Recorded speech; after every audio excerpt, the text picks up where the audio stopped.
next.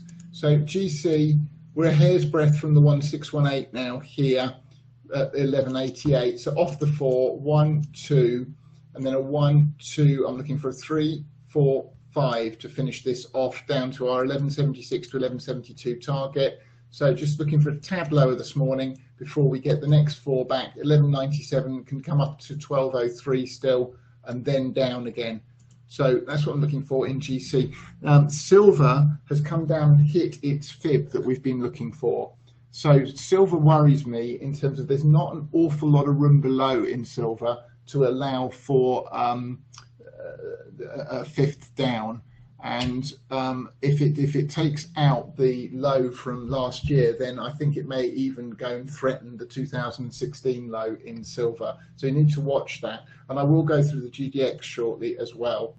Just a quick look at the HUI and the GDX this morning. So HUI daily chart, it's a hair's breadth from this 2.0 extension here before we get a 4, 5, but I'm not convinced this 618 here at 148 is going to hold the HUI. I think it looks like it might want lower.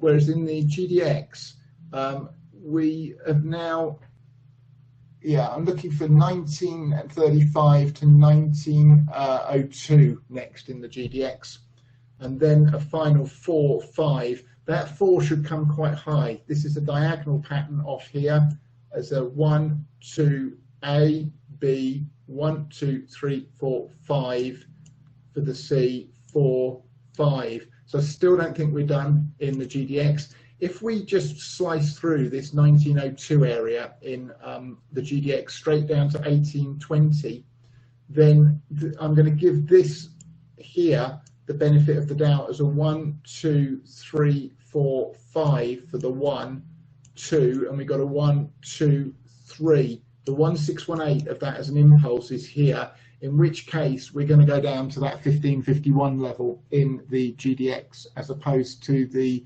1781 target that I'm looking for. So still lower in the metals and miners, no long positions as yet.